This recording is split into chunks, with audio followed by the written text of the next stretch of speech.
আসসালামু আলাইকুম। প্রিয় দর্শক, অন্য মঞ্চের আলাপ চাইতে আপনাদের সকলকে আমন্ত্রণ জানাচ্ছি।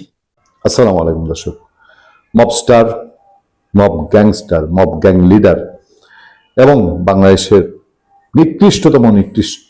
নিকৃষ্টতর শাসনের বাদশাহ জনক ডক্টর মোহাম্মদ ইউনূস, তার শেষ খায়েশ পূর্ণ হয়নি। কোথায় পূর্ণ হয়নি আমি আপনাদেরকে বলবো।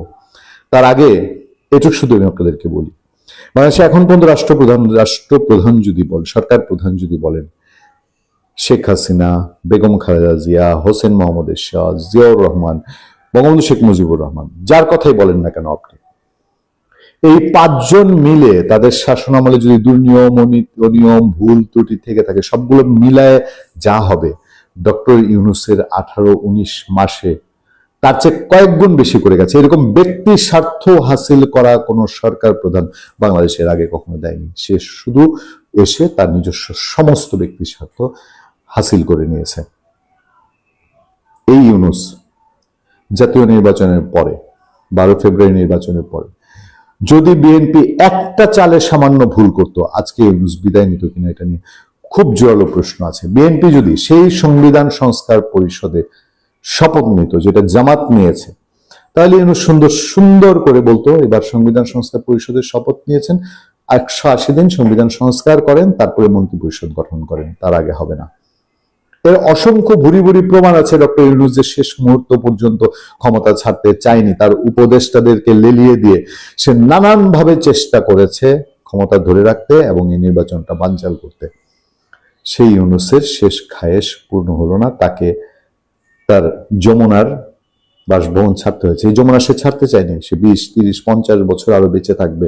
86 বছরের বুদ্ধা পুরা এই সিন্দাবাদের ভূত বাংলাদেশের উপরে চেপে ধরা, সে তার নিজস্ব শুধু স্বার্থ হাসিল করেছে আর করেছে। সেই যমুনা আজকে ছাড়তে বাধ্য হয়েছে। দুপুর 3:30টার দিকে সে যমুনা থেকে বিদায় নিয়েছে। তাতে কারো কোনো, বিদায় মানে তো করুণার বিষয়, বিদায় মানে তো করুণ একটা কোথায় সঙ্গীত একটা ভেসে আসে, করুণ সুর ভেসে আসে, কোথাও সেই করুণ সুর। সবাই এখন উৎফুল্ল যে এই যমুনায় হয়তো তারেক রহমান উঠবেন, এই যমুনা আবার সংস্কার করা হবে, সেখানে বাংলাদেশের প্রধানমন্ত্রী তারেক রহমান থাকবেন। কারণ গণভবনটা তো ভেঙে লুটপাট করে ডক্টর ইউনূস খেয়ে ফেলেছে এবং লুটপাট করা মরা কঙ্কালও বিক্রি করে দিয়েছে ফারুকিরাও এখানে কোটি কোটি টাকার দুর্নীতি করে। সেটা নাকি জুলাই জাদুঘর বানাবে।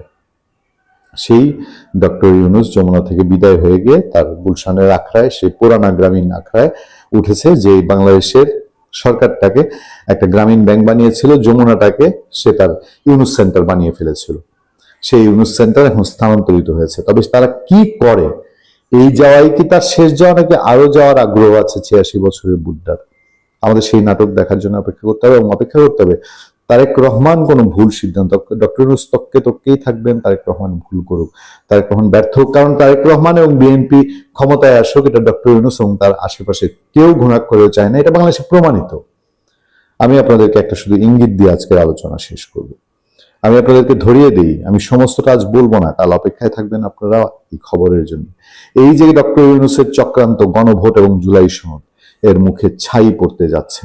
একটা গুরুত্বপূর্ণ ঘটনা ঘটছে আজকে। আমি 1 মার্চ এই দিনের প্রথম প্রহরে যে আলোচনা করছি, তাতেই শুধু আপনাদেরকে হিন্স দিয়ে রাখলাম। আপনারা অপেক্ষায় থাকেন। 1 মার্চ বাংলাদেশের ইতিহাসে, বাংলাদেশকে রক্ষার জন্য, সেই গণভোট এবং জুলাই সনদ চক্রান্ত রুখে দেওয়ার জন্য একটি বড় উদ্যোগ হয়তো জাতির সামনে আসবে এবং সেই উদ্যোগ যথাযথ জায়গা থেকে হবে। সরকার করার দরকার নেই, যথাযথ জায়গা থেকেই সেই উদ্যোগ বাস্তবায়ন হবে বলেই আমরা বিশ্বস্ত সূত্রে জানতে পেরেছি। নিশ্চয়ই সেই ঘটনা ঘটার পরে আমরা আপনাদের সামনে আসবো। ইউনূস ব্যক্তিটা, আমরা এখন হয়তো তারেক রহমানের সরকারের প্রতি বেশি দৃষ্টি দিচ্ছি, কিন্তু দেখুন, ইউনূস এমন একটা জিনিস, পৃথিবীর কোথাও এত বড় ক্রিমিনাল তৈরি হয় নাই এবং ইউনূসকে আমরা সম্পূর্ণ আন্তর্জাতিক আইন মেনে, সম্পূর্ণ দেশীয় আইন মেনে ইউনূসের চ্যাপ্টারটা যদি আমরা ক্লোজ করি, আমরা শুধু বাংলাদেশে নয়, আমরা সারা পৃথিবীতে আপনার একটা দৃষ্টান্ত স্থাপন করব। যেই দত্ত ইউনুস নামের যেই দৈত্য আপনার 2024 সালের 5 আগস্টের পর আমরা দেখতে পেয়েছি। আচ্ছা বলুন তো, আগে বাংলাদেশের একটা উল্লেখযোগ্য সংখ্যক মানুষ কিন্তু বিশ্বাস করতো না যে ইউনুস সত্যি সত্যি এই এই এই পদ্মা ব্রিজের সময়ে আপনার বিশ্বব্যাংক যে ধরনের মানে অসহযোগিতা করেছে, এই পুরো ষড়যন্ত্র যে ইউনুসের মাধ্যমে করেছে, এটা কিন্তু বাংলাদেশের অনেক মানুষ বিশ্বাস করতো না। ইউনুস যে একটা বদমাশ এটা অনেক মানুষ জানতো। সৌভাগ্যক্রমে এই জানাপন্থীদের মধ্যে আমি একজন, আপনি একজন বা অন্য, কিন্তু শেখ হাসিনা খুব ভালোভাবে জানতেন। কিন্তু আমরা খুব কম সংখ্যক মানুষ এত বড় বদমাশটাকে চিনতাম। এবং তখন যখন শেখ হাসিনা বলেছিলেন যে এই বদমাশের কারণে পদ্মা ব্রিজ থেকে আপনার বিশ্বব্যাংক সরে গেছে, মাফ করবেন, সেটা মানুষ বিশ্বাস করেনি। কিন্তু আপনার এই 2 বছরই ইউনুস দেশটা দখল করে দেশটার উপর যেই ধরনের আপনার নিষ্ঠুরতা চালিয়েছে, প্রতিটা জায়গায় সে যেভাবে নিজের পকেটটা ভরেছে এবং মানুষের দুঃখ কষ্ট এসবের প্রতিতে তার কোনো ধরনের আবেগ অনুভব নাই।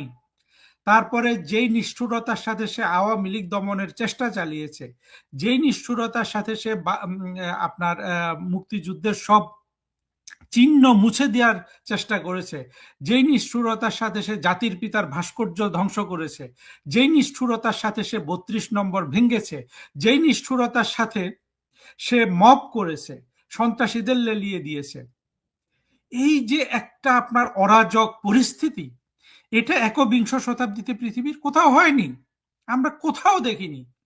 আমরা 90-এর দশকে কিছু নিষ্ঠুরতা দেখেছি, হুতু তুৎসি বিদ্রোহ, এই ধরনের কিছু। একবিংশ শতাব্দীতে কোথাও আমরা কিন্তু এই সাভেজারি দেখিনি, ভবিষ্যতে দেখারও প্রশ্ন আসে না। তার মানে হলো এই একবিংশ শতাব্দীতে সবচেয়ে বড় রাষ্ট্রীয়ভাবে সন্ত্রাস যে চালিয়েছে, মানুষের দুঃখ কষ্ট নিয়ে যে খেলেছে, সবচেয়ে বেশি দুর্নীতি যে করেছে, সে ব্যক্তিটার নাম ইউনুস। এবং সে জাতির পিতাকে অসম্মান করেছে, শেখ হাসিনার মতো মানুষকে অসম্মান করেছে, বাংলাদেশের মুক্তিযুদ্ধের ইতিহাসকে মুছে দিতে চেয়েছে। আপনি যদি সব এই অপরাধগুলোকে অ্যাকুমুলেট করেন, আমাদের এই ইউনুসের এই অপরাধীকে ভুলে গেলে চলবে না, এবং ভুলে গেলে তো চলবেই না, এর যে একটা সঠিক বিহিত দরকার বাংলাদেশের জন্য, এমনকি সারা পৃথিবীর জন্য। কি রকম?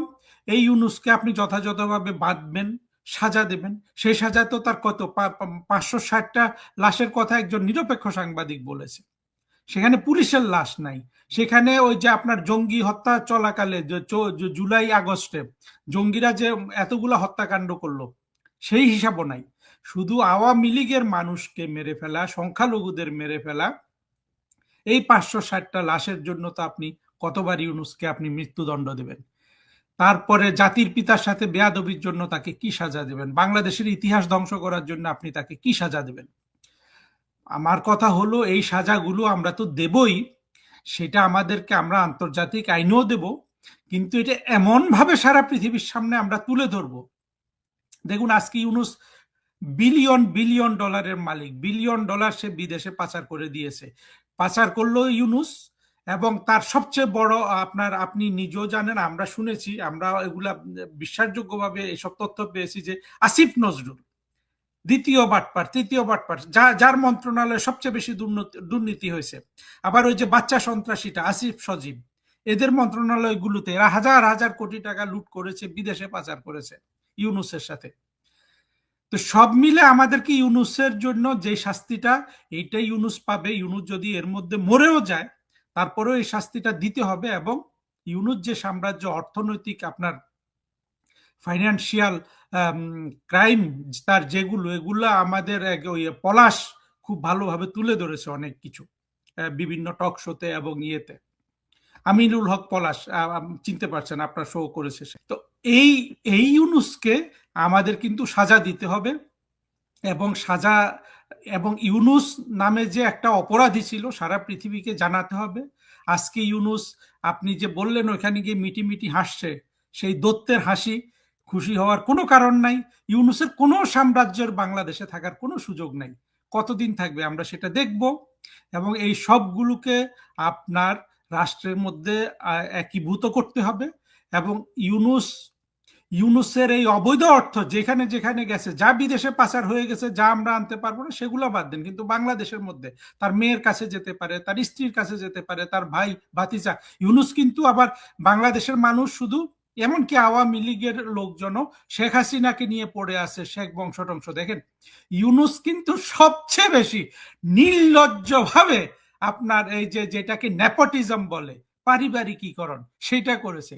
এই ইউনুসের পরিবারে কারা আছে আমি জানি না, জাহাঙ্গীর, মোহাঙ্গীর, ইব্রাহিম, এদের 14 গোষ্ঠী সহ কিন্তু টান পড়বে। অর্থাৎ আমি বলছি না যে এদেরকে ইউনুস যেভাবে মব করে মানুষকে মেরে ফেলছে সেটা না, সম্পূর্ণ আইনি ব্যবস্থায় এই ইউনুসের অর্জিত প্রতিটা কানা করি, সেটা যদি তার ভাতিজার হাতে থাকে, সেটা যদি তার মেয়ের হাতে থাকে, সেটা যদি তার যে স্ত্রী আলাভোলা বলে সেই আলাভোলা স্ত্রীর হাতে থাকে, সেটা যদি তার প্রেমিকা লামিয়ার হাতে থাকে, প্রতিটা কানা করি রাষ্ট্র কিন্তু বুঝে নিবে। এবং ইউনুসের লাশ যেখানেই সমাহিত হোক সেখানকার উপর হাইওয়ে তৈরি করতে হবে।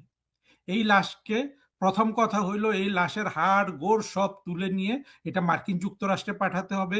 দরকার হলে মার্কিন যুক্তরাষ্ট্রের সাথে দ্বিপাক্ষিক চুক্তি করতে হবে যে এই তোমাদের পছন্দের মানুষ তোমাদের জন্য কাজ করেছে, তোমরা, আমরা এইসব মৃতদেহের কোনো আপনার অসম্মান করতে চাই না। ইউনুস তো লাশ পুড়িয়ে দিয়েছে। ইউনুসের আমলে বাড়ি ভাই কত ধরনের আপনার জঘন্য কাজ হয়েছে, কি পরিমাণ নিষ্ঠুরতা।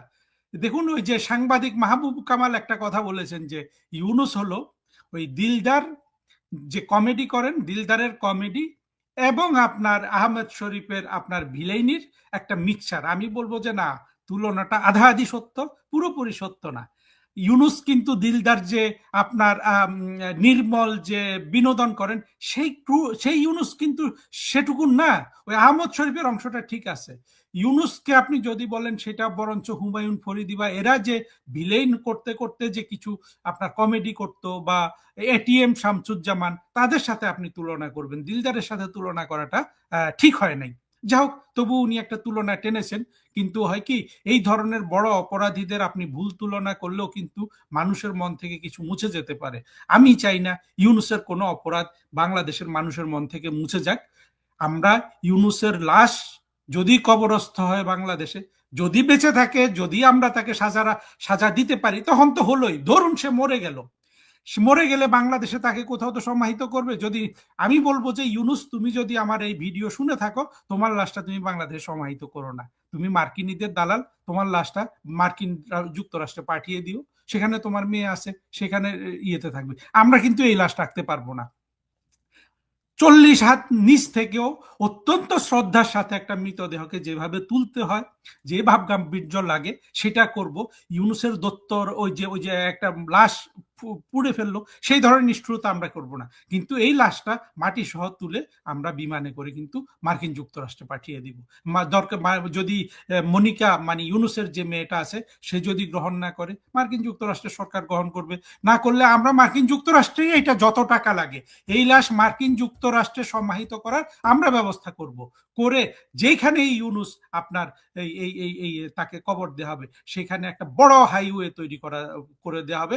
সারা জীবন ওইখান দিয়ে শুধু আমাদের ভবিষ্যৎ বাংলাদেশের গাড়ি ঘোড়া চলবে। কারণ ইউনুসকে যদি আপনি সাজাটা দেন বাড়ি ভাই, আমি শেষ করি, তাহলে কিন্তু সারা বিশ্ব একটা লজ্জা পাবে। আমাদের তো যা ক্ষতি করার করেই দিয়েছে, কিন্তু পশ্চিমারা যেইভাবে একটা মনেস্টার, একটা দত্তকে একটা একটা একটা দেশ ধ্বংস করার জন্য লালন পালন করলো, পশ্চিমারা তো চায় নাই ইউনুস বাংলাদেশটাকে এইভাবে ধ্বংস করুক। শেখ হাসিনার রক্তে গড়া, শেখ হাসিনার ঘামে পরিশ্রমে 24 ঘন্টা খেটে খাওয়া একটা নারীর এই পরিশ্রমে গড়া রাষ্ট্রটাকে যে ধ্বংস করলো, এই ইউনুসের জন্য আমাদের এই ব্যবস্থাটা করতে হবে যে তার লাশ বাংলাদেশে থাকবে না। ইউনুস, যদি তুমি শুনে থাকো, তুমি এটা নোট করো, তোমার লাশ তুমি পাঠিয়ে যেতে পারো, নাহলে আমরা কিন্তু এই লাশটা যুক্তরাষ্ট্রে পাঠিয়ে দিব, যা কিছু হয়। এবং সে তার ওই জায়গাটায় যেখানে লাশ কবর দিবে, আশেপাশে সব জমি অধিগ্রহণ করে একটা আপনার বিশাল হাইওয়ে তৈরি করে ফেলা হবে সেখানে। এই সাজা দিলে সারা পৃথিবী লজ্জা পাবে। পত্রিকার খবরটা দেখালেন, গ্রিন সিগন্যাল দিয়েছে, এটা আমরা ধরে নিতে পারি তদন্ত কমিটি গঠন। তদন্ত কমিটি গঠন হলেই ভাববো এই কথাটা সত্য। বিএনপির এটা ইচ্ছা নাই এই বিচার করার, কিন্তু ওই যে কেউ কেউ বলে যে আমাদের নিউ এজের আমাদের নুরুল কবির ভাই বলেছেন যে মানুষ মানে কোন মানুষ জামাতকে ঠেকানোর জন্য নাকে রুমাল দিয়ে বিএনপিকে ভোট দিয়েছে, তেমনি বিএনপি নাকে রুমাল দিয়ে হলেও এই বিচারটা সে করতে যাবে, কারণ এটা তাকে করতে হবে। কারণ আমার ভাবির পোলারা যে রাজনৈতিক দল করে এটা তো কোনো রাজনৈতিক দল না, তারা সকালে এসেছে বিকেলে চলে যাবে এরকম রাজনৈতিক দল, অর্থাৎ তারা হচ্ছে সর্দি জ্বর। আপনি যদি তাদের রোগের সাথে তুলনা করেন সর্দি জ্বর, মানে ওষুধ যদি খান তাহলে 7 দিনে ভালো হবে, আর ওষুধ যদি না খান তাহলে 1 সপ্তাহে ভালো হবে। কারণ ইচ্ছা না থাকলেও নাকে রুমাল দিয়ে হলেও বিএনপি তদন্ত করবে বলে আমি বিশ্বাস করি। তারাই রায় এটা রায় দিবে কিনা, রায় দিলেও সেটা কার্যকরী করবে কিনা সেটা আমি এখনো বলতে পারবো না। তবে তারা তদন্ত চালাবে। এটা তারা ২-৩টা কারণে এই তদন্তগুলো করবে। একটা হলো পুলিশকে খুশি রাখতে হবে, তদন্তটা করবে। কিন্তু আদতে তারা করতে চাইবে না, করলেও সেটা নাকের রুমাল দিয়ে। আরেকটা সংশয় রয়েছে। এমন হতে পারে মানে যদি সঠিক পথে চলে বিচার তাহলে তো আলাদা কথা। কিন্তু যদি বেঠিক পথে যায় তাহলে দেখবেন এগুলোর আসামি করবে সব আওয়ামী লীগের লোক বা আওয়ামী লীগের কর্মী। এটাও ঘটে যেতে, আমি বলছি না ঘটবে, ঘটে যেতে পারে। আর আপনি যে কথাটা বললেন যে এরা, আমি আশাবাদী কিনা এটা হয়তো আপনার প্রশ্ন থাকতে পারে। আমি কিন্তু আশাবাদী যে তারা এটা করবে, করা উচিত। যদি এটা না করে তাহলে বিএনপি নিজেই বিপদে পড়ে যাবে। এই বিচারটা বিএনপিকে ওই যে দাঁতে কামড় দিয়ে হোক, যেমন এর আগে অনেক কিছু তারা মেনে নিছে না। আমার ভাবির পোলারা কত শর্ত দিয়েছে সব মেনে নিয়েছে। মানে মেয়ে যদি একটু কালো হয় তাহলে জামাই যা যা শর্ত দেয় মানতে বাধ্য। সেরকম বিএনপি কে যা যা শর্ত দিয়েছে আমার ভাবির ছেলেদের দল, এই যে গোল্লা পার্টির দল, এই এনসিপি, বৈষম্য বিরোধী, জামাত, হেফাজত বা চামড়া নাই বা চর্ম নাই, যে যে প্রস্তাব দিয়েছে বিএনপি সবকিছুতে হ্যাঁ করেছে, মেনে নিয়েছে না। তেমনি এইবারও তাকে এই জিনিসটা মেনে নিতে হবে। কারণ এটা যদি বিএনপি মেনে না নেয়, তদন্ত না করে, পুলিশ ফোর্স মানে আইন শৃঙ্খলা বাহিনী ফাংশন করবে না। আর আইন শৃঙ্খলা বাহিনী যদি ফাংশন না করে তাহলে এই সরকার স্থায়ী হতে পারবে না। পুলিশ যখন দেখবে যে তাদের কলিগ, তাদের সহকারীর হত্যার বিচার হয় নাই, তখন পুলিশ তাদের আত্মবিশ্বাস হারিয়ে ফেলবে, মানুষ আত্মবিশ্বাস হারিয়ে ফেলবে। তখন কোনো কাজ করবে না। কাজ না করলে এই সরকার টিকতে পারবে না। তখন এরা আওয়ামী লীগ দেশে না থাকুক, পুলিশ তখন পুলিশ লীগে পরিণত হবে। বিএনপি আবার এর এই ঝুঁকিটাও নিবে না। তাই একটা পর্যায়ে তারা কৌশলে হলেও তারা এই তদন্ত করবে বলে আমি মনে করি। আপনি ঠিকই বলেছেন। পুলিশ ৫০ জন মরে নাই। উত্তরাতেই কতজন মরেছে? আমরা লাস্ট কতগুলো দেখলাম ঝুলায় রাখছে। তারপরে সারা বাংলাদেশের শত শত থানা লুট হয়েছে, সেখানে মারা গেছে, গায়েব করে দেওয়া হয়েছে। কারো কারো মতে তো মানে আমার কাছে বিদেশি একজন ব্যক্তি বলেছিলেন ১২০০ পুলিশ মারা গেছে, কেউ বলেছেন ৩০০০ মারা গেছে। আমরা ধরে নিলাম ৩০০, ধরে নিলাম। একটা দেশের ৩০০ পুলিশও যদি গায়েব করে দিয়ে থাকেন বা কেউ দিয়ে থাকে, এই বিষয়টা তো সহজ বিষয় না।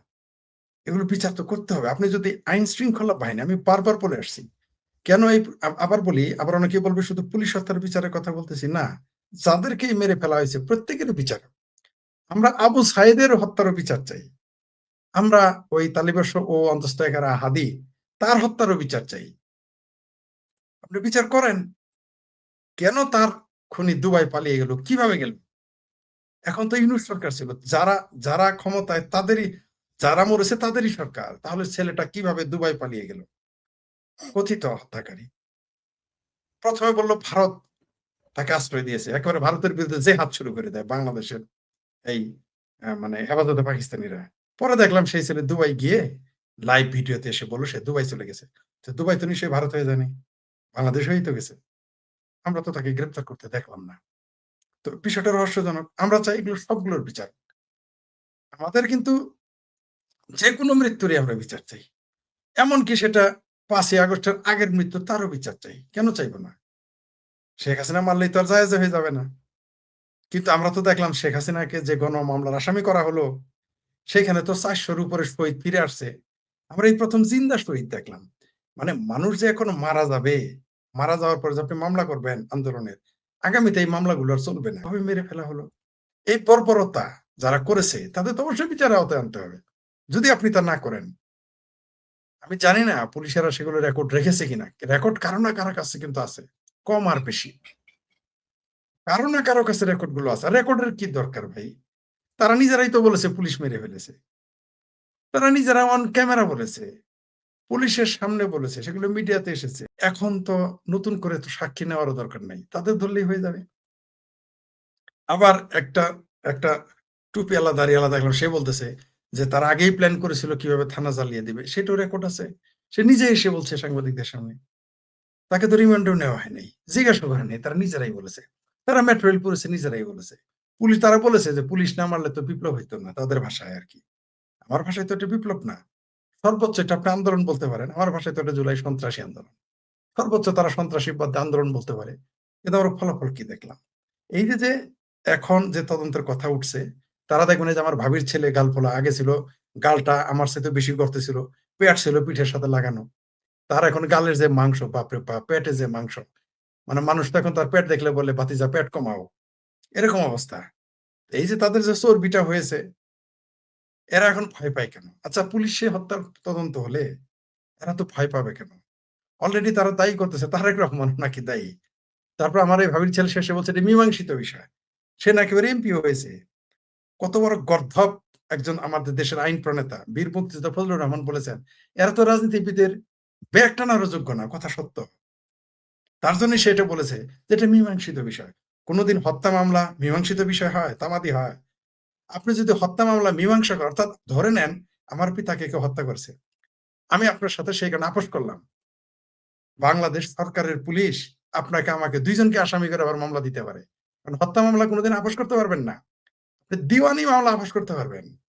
আপনি হত্যা, ধর্ষণ, যেগুলো মানবাধিকার সহ আরো যেগুলো লঙ্ঘন, এগুলো আপনি তো তামাদি করতে, এগুলো মীমাংসা হয় না। এটা তো সৌদি আরবের আইন না যে আমার বাপকে আপনি মেরে ফেলেছেন, আপনার কাছে 50 লাখ টাকা নিয়ে মীমাংসা গেলাম। বাংলাদেশ আইন তা বলে না। বাংলাদেশ আইন এই সুযোগ নাই, একটা ভাবে সে মাপ পেতে পারে। ধরেন আপনি আমার বাবাকে মেরেছেন, আপনার শাস্তি হয়েছে, কোর্ট আপনাকে রায় দিয়েছে ফাঁসি দেওয়ার, সুপ্রিম কোর্ট আপনার আপিল বাতিল, প্রেসিডেন্ট মাফ করতে পারে। সেটা একমাত্র পারে প্রেসিডেন্ট, আমিও পারবো না। আমার বাবার খুনি আপনি, আপনাকে আমিও ক্ষমা করতে পারবো না, আমার পরিবার পারবে না। কারণ হত্যা মামলা কোনোদিনই তামাদি হয় না, সুযোগই নাই। বরং আপনার সাথে যদি আমি আপোষ করি, আমি যে আমার পিতা হত্যা মামলা আপোষ করছেন, আমার নামে মামলা হবে, এটা আইন বলে। আপনি তো একটা দেশ তো সংবিধান দিয়ে চলে, সংবিধান থেকেই তো আইন আসে।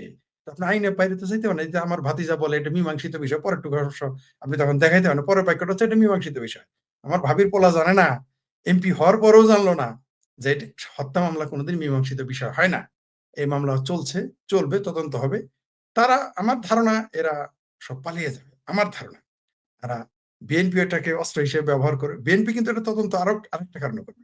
অর্থাৎ এরা যেমন লাভ দিতেছে না, বিএনপির বিরুদ্ধে লাফালাফি করতেছে, বিএনপিও তাদেরকে দমিয়ে রাখার জন্য এই পুলিশি তদন্তটাকে একেবারে অস্ত্র হিসেবে ব্যবহার করবে।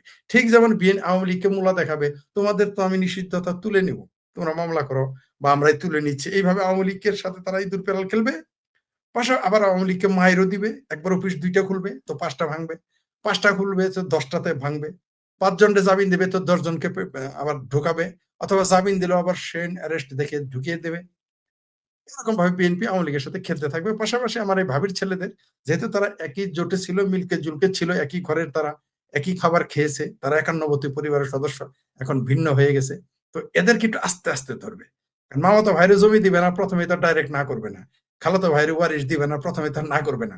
আস্তে আস্তে ঘর থেকে গেটি ধরে বের করে দিবে, জমি থেকে এদের আস্তে আস্তে বের করে দিবে। এটা তো পুলিশি হত্যা তদন্ত এটাকে ব্যবহার করবে। পুলিশ তো বসে থাকবে না, পুলিশও কাজ করে যাবে। জি, ধন্যবাদ। আওয়ামী লীগকে নিয়ে এনসিপি, জামাতে ইসলামী ভেবেও করবে, এটা স্বাভাবিক। বিএনপি কিভাবে ডিল করবে, বিএনপির ডিলিং এর কৌশলটা কি হবে, একেবারে ওপেন খাঁচা ছেড়ে দিবে না খাঁচা খুলে, আবার কিভাবে নিজেদের কাঁধে অন্তর্বর্তীকালীন সরকারের মতো দোষ আনবে না, এরকম নানা আলাপ সালাপ আছে। এবং এইসব আলাপের মধ্যে দিয়ে একটা জিনিস পরিষ্কার যে আওয়ামী লীগ খুব সহজেই, যে হঠাৎ করেই একেবারে ঢোল বাজিয়ে ঈদের দিনের মতন আওয়ামী লীগের নিষেধাজ্ঞা তুলে নেওয়া হয়েছে আর হৈ হৈ করে আওয়ামী লীগ মিছিল নিয়ে নেমে পড়ছে, ব্যাপারটা এরকম হবে না। এমনি একইভাবে আওয়ামী লীগ সভাপতি শেখ হাসিনা, তিনিও খুব স্বাচ্ছন্দ্যে, খুব অদূর ভবিষ্যতে বাংলাদেশে ফিরবেন, এরকম সম্ভাবনার দিকটাও খুব কম মনে করা হয়। কিন্তু যেই দারুণ পরিবর্তনের কথা বলছি, সেইটা হচ্ছে বাংলাদেশের মিডিয়া। বাংলাদেশের মিডিয়ার মধ্যে প্রথম নামটা যদি বাংলা পত্রিকায় আসে, সেটা হলো আলোচনা, সমালোচনা, তর্ক বিতর্ক যাই থাকুক, সেটা হলো প্রথম আলো। প্রথম আলো ডক্টর ইউনূসের সময়ে ওই যে দেবরের নাম মুখে আনা পাপ, আওয়ামী লীগের নাম মুখে আনা এবং আওয়ামী লীগ সম্পর্কে আওয়ামী লীগের নিউজ প্রচার করা, এটা প্রথম আলোর জন্য এটা তারা স্বঘোষিত ভাবেও করেছিল, তারা নিজে থেকেও এটা করেছে। আবার তাদের উপরে ডক্টর ইউনূসের খড়গ হাত শফিকুল আলম, তার নিশ্চয়ই একটা ব্লেসিং ছিল। শফিকুল আলম প্রথম আলোতে অ্যাক্সেস কেমন ছিল এটা আমরা বুঝতে পারি। ফলে আওয়ামী লীগের নিউজ তো দূরের কথা, আওয়ামী লীগ সভাপতি শেখ হাসিনার নিউজ তো দূরের কথা, আওয়ামী লীগের কোন নেতার বক্তব্য প্রকাশ করা তো দূরের কথা, প্রথম আলো আওয়ামী লীগের ধারে কাছেই যেত না। আওয়ামী লীগ নিয়ে এক বছরের মধ্যে বহু কিছু ঘটেছে, কিন্তু এই ডক্টর ইউনূসের সময়ে আওয়ামী লীগের বেশ কিছু নিউজ আমরা বিভিন্নভাবে বিভিন্ন সংবাদ মাধ্যম ধরে হোক আর বিশেষ সূত্রে হোক অথবা আমরা ইন্টারভিউর মাধ্যমে হোক আমরা জানতে পেরেছি। কিন্তু বাংলাদেশের মেইন স্ট্রিম মিডিয়ায় আমি প্রথম আলোর নামটাই বেশি নিব, তারা আওয়ামী লীগের নাম নেই। এবার আওয়ামী লীগের নিউজ করেছে প্রথম আলো, এবং সেই নিউজে আওয়ামী লীগের সেই পালিয়ে থাকা নেতা বলেন, পালিয়ে যাওয়া নেতা বলেন, দেশ থেকে নেতা বলেন, ভারত থাকা নেতাদের কমেন্ট যোগ করেছে। নামটা প্রকাশ করেনি, কিন্তু কমেন্ট যোগ করেছে। এটা গত 1 বছরের মধ্যে প্রথম আলোর প্রথম কারবার। তারা বর্ণনা করেছেন যে হেডলাইনটা করেছিল এরকম যে নিষেধাজ্ঞার মধ্যে সক্রিয়তার ইঙ্গিত, কি হিসাব করছে আওয়ামী লীগ, এরকম নানান কিছু বলেছে। ভোটের পর 1 ডজনের বেশি দলীয় কার্যালয় খোলা হয়েছে, এখন কারাবন্দী নেতা কর্মীদের জামিন প্রক্রিয়ার দিকে নজর, সক্রিয়তায় তাড়াহুড়া না করার পক্ষে দলের একাংশ, দলের নিউজও জানাচ্ছে। সেখানে তারা বলছে যে এই যে আওয়ামী লীগ যে অফিসগুলো খুলছে এগুলো আওয়ামী লীগের নিজস্ব সিদ্ধান্ত, মানে আওয়ামী লীগ তার নেতা কর্মীদেরকে সক্রিয় হওয়ার নির্দেশনা দিয়েছে, এবং তারা বিএনপির পালসটা বুঝতে চাচ্ছে, মানে বিএনপি কিভাবে ডিল করে সেই পালসটা আওয়ামী লীগ বুঝতে চাচ্ছে বলেই প্রথম আলো তার রিপোর্টে এটা প্রকাশ করার চেষ্টা করেছে। তবে রিপোর্টের বিশেষ বিশেষ জায়গায় কিছু গুরুত্বপূর্ণ মেসেজ আছে, সেই মেসেজগুলো আপনাদেরকে একটু জানাতে চাই।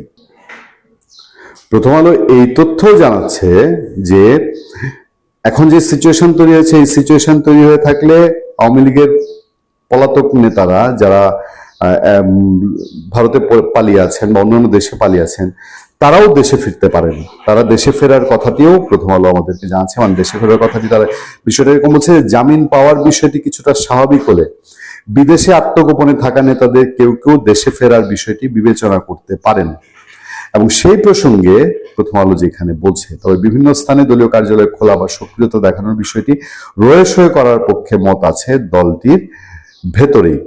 সেই রিপোর্টে আওয়ামী লীগ নেতাদের কোট করেছে প্রথম আলো বলছে যে আওয়ামী লীগের নাম প্রকাশ না করার শর্তে এসব নেতা বলছেন, যেটাই আমি বলছি যে ইউনূস আমলে প্রথম আলোর পক্ষে এই হ্যাডম দেখানো সম্ভব ছিল না, এবং প্রথম আলোর এই দুঃসাহসও ছিল না যে তারা এই লাইনগুলো লিখবে যে নাম প্রকাশ না করার শর্তে আওয়ামী লীগের নেতারা, যে কিছুক্ষণ হচ্ছে যে আওয়ামী লীগের নেতাদের কারো কারো মতে নির্বাচিত সরকারি দায়িত্ব গ্রহণের পর দেশে অবস্থানরত নেতা কর্মীদের মধ্যে কিছুটা স্বস্তি তৈরি হয়েছে। এবার আওয়ামী লীগ নেতাদের সঙ্গে যে কথা বলেছে, নির্বাচনে আওয়ামী লীগের সমর্থকদের একটি অংশ বিএনপিকে ভোট দিয়েছে এবং ভোট প্রতিহত করার কোনো কর্মসূচিও দেয়নি দলটি। ফলে রাজনৈতিক বাস্তবতায় বর্তমান সরকার অন্তত প্রকাশ্যে কঠোর অবস্থান নাও নিতে পারে।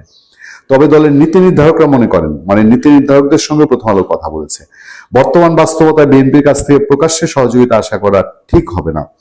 সরকার অনেক ক্ষেত্রে না দেখার কৌশল নিতে পারে, আবার পরিস্থিতি ভেদে কঠোরও হতে পারে। যেমন আইভি রহমানের জামিনের ব্যাপারে নিশ্চয়ই সরকারের একটা ইঙ্গিত আছে। সরকার আইভি রহমান জামিন পাওয়ার পরেও আইভি রহমানকে সোনারেজ দেখানো হয়েছে। সোনারেজ দেখানোটা এটা পুরোপুরি সরকারি সিদ্ধান্তের ব্যাপার। তারপরে জামিনে আশাবাদী অনেকে, সেই বিষয়গুলো তুলে ধরেছে, এবং কার কার জামিন হয়েছে গত কিছুদিনে সেই তথ্য বিস্তারিত প্রথম আলো তুলে ধরেছে। কার্যালয় খোলার প্রতীকী চেষ্টা, সেই বিষয়গুলো সামনে তুলে ধরা হয়েছে।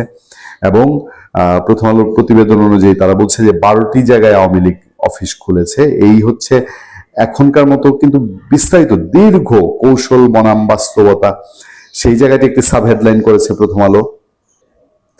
তারা বলছে যে বর্তমান পরিস্থিতিতে আওয়ামী লীগের কৌশল দুটি ধারা এগোচ্ছে, মাঠে সীমিত উপস্থিতি দেখানো এবং একই সঙ্গে সরকারের প্রতিক্রিয়া যাচাই করা।